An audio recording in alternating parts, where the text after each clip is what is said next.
안녕하세요. 모두의 건강과 행복을 응원하는 러브에코입니다.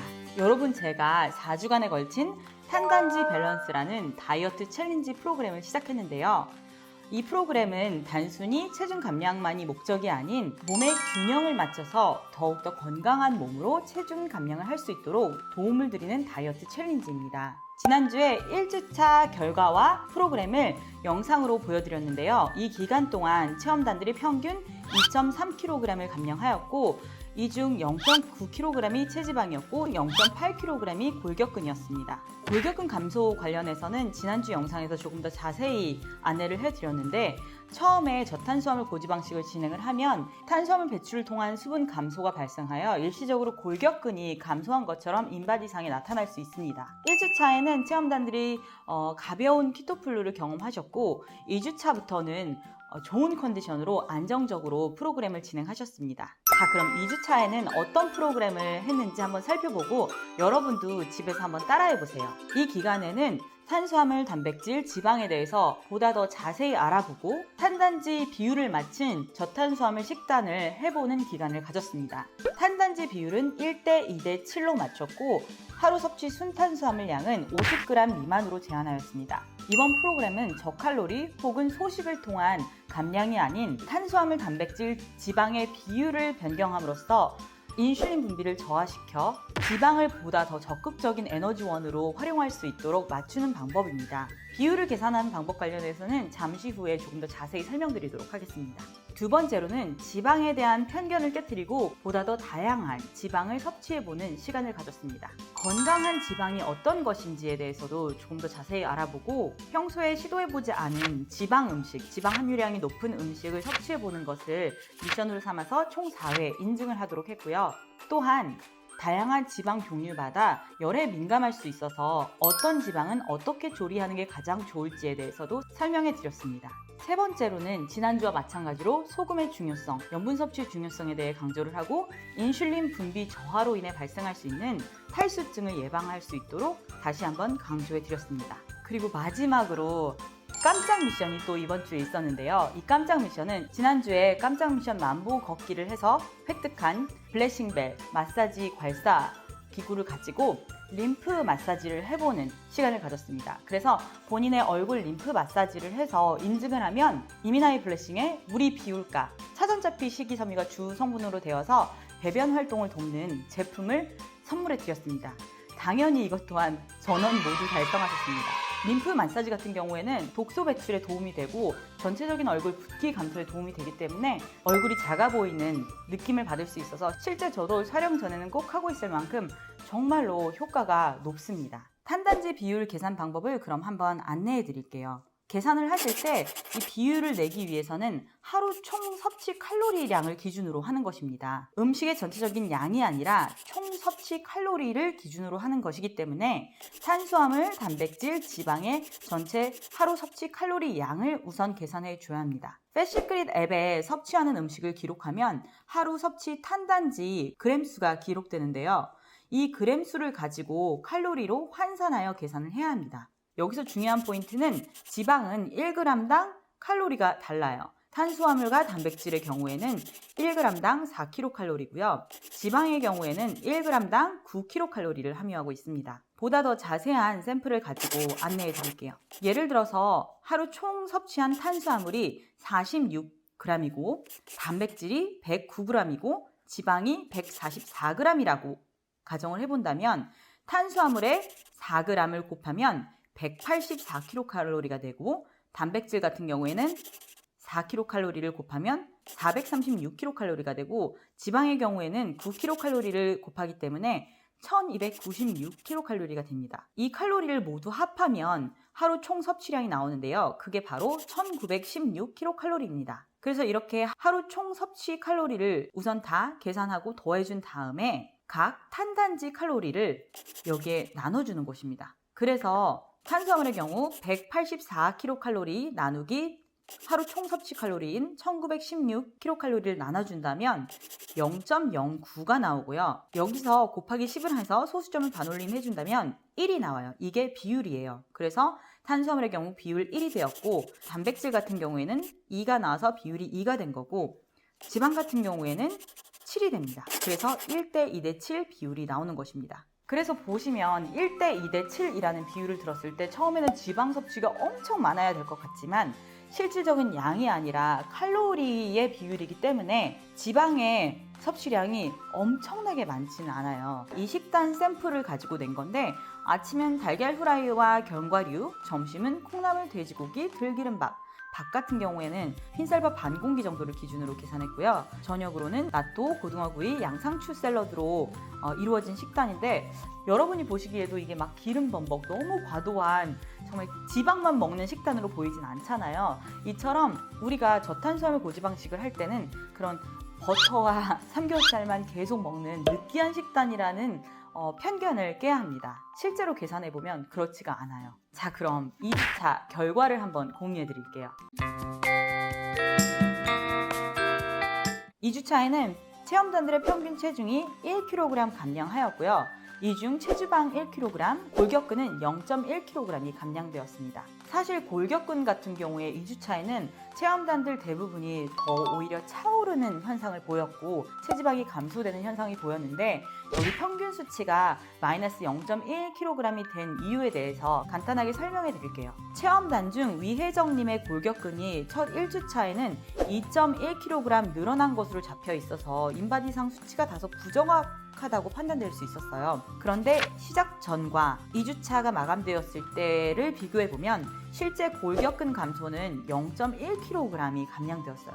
그래서 실제로는 큰 변화는 없는 것으로 추정됩니다. 하지만 2주차는 1주차 대비로 봤기 때문에 전체적인 평균값에 마이너스를 조금 나타낼 수 있었습니다. 안소연님 같은 경우에는 시작으로부터 누적 4.2kg이 감량되었는데 이 중 골격근이 누적 3.1kg이 감량되었습니다. 이분 같은 경우에는 다른 참가자들 대비 키에 비해 체중과 체지방률이 높은 편은 아니었어요. 그런데 다소 많은 체중이 감량되었죠. 그래서 한번 살펴보니 시작 시 골격근량이 다소 높은 편으로 측정이 되었고 이분 같은 경우에는 식단을 특히 잘 챙겨 먹었고 탄수화물 섭취량도 많이 낮은 편이었습니다. 또한 좋은 지방을 잘 챙겨 먹으면서 운동도 상당히 열심히 한 분이었습니다. 다른 분들보다 운동을 열심히 하고 탄수화물 섭취량이 낮았기 때문에 비교적 인슐린 분비량도 낮았죠. 그래서 체내 수분 손실이 좀 많이 일어났을 것으로 예상됩니다. 어떻게 보면 가벼운 탈수 증상이 올 수도 있는 상황이죠. 그래서 근손실이 마치 크게 일어난 것으로 보일 수 있었습니다. 이분 같은 경우에는 화장실 가는 것에 좀 어려움을 느끼셨는데 이 부분이 바로 가벼운 탈수증으로 인한 현상일 수 있어요. 그래서 어떻게 보면 이 급격한 감량으로 인해서 올 수 있는 부작용 같은 것인데 이에 대해서 제가 조금 후에 보다 더 자세히 설명해 드리도록 하겠습니다. 그 외에 대부분의 체험단들은 1주차의 골격근이 감소한 것 대비 다시 골격근이 조금 더 채워지는 양상을 보였고 또 반면에 체지방은 감소하는 양상을 보였습니다. 그래서 전체 체험단들의 2주 누적 평균 체중은 3.3kg 감량되었고 체지방은 1.8kg 감량되었고 골격근은 0.9kg이 감량되었습니다. 저탄수화물 고지방식을 하면은 인바디상에는 골격근 감소는 어느 정도 예상을 하셔야 합니다. 앞에서 말씀드렸다시피 탄수화물이 함유하고 있는 이런 수분 같은 것들이 골격근으로 포함되는 경우가 많기 때문에 당연히 이 탄수화물이 빠져나가면서 골격근이 감소되는 양상을 보일 수 있습니다. 하지만 이게 1, 2주차 정도까지 가는데 3, 4주차 이후에도 계속된다면 그것은 탈수증이 이어지는 것일 수도 있고 정말 근손실이 계속 일어나는 것일 수도 있기 때문에 이거는 좀 주의해서 보실 필요가 있습니다. 2주차에 몇몇 분들이 변비 증상을 호소하셨는데요. 정확히 말씀드리자면 변비보다는 약간 화장실 신호가 잘 안 온다 혹은 만족스러울 만한 양의 변을 보지 않는다라는 평이 있었는데요. 이 부분은 저탄수화물 고지방식을 하시는 분들이 온라인에서 종종 이렇게 말씀하시는 경우가 있어요. 그래서 다음의 내용을 꼭 주목해 주세요. 이와 관련해서 캔디벨이라는 저탄수화물 고지방식 키토제닉 식단 관련해서 강력하게 옹호하는 미국의 의사 선생님이 계시거든요. 이분이 관련한 영상을 촬영해서 유튜브에 올리신 적이 있어요. 그 내용을 토대로 제가 설명을 해드리겠습니다. 첫 번째로는 식단의 변화 때문인데요. 채소와 곡류 같은 경우에는 식이섬유와 식물의 껍질 등이 많이 함유되어 있어서 우리가 소화 및 흡수할 수 없는 것들이 좀 다량으로 함유되어 있어요.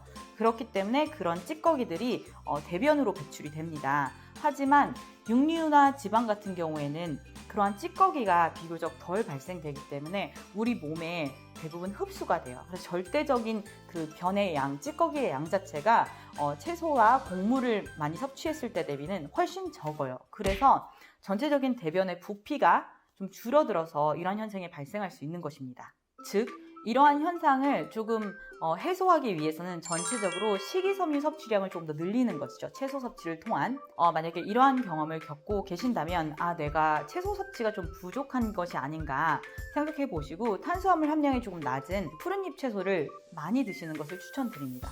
저희 체험단들에게는 그 우리 비올까라는 차전자피 식이섬유 제품을 제공해 드려서 3주차부터는 조금 더 원활한 대변 활동을 할 수 있도록 도와드릴 예정입니다. 두 번째로는 소금 섭취가 부족할 경우입니다. 이건 제가 정말 여러 번 강조해 드렸는데 저탄수화물 식단은 인슐린 분비를 저하시키고 이로 인해서 몸에 수분이 배출될 수 있어요. 그렇기 때문에 충분한 염분 섭취를 안 해준다면 몸에 일시적인 탈수 증상이 발생할 수 있습니다.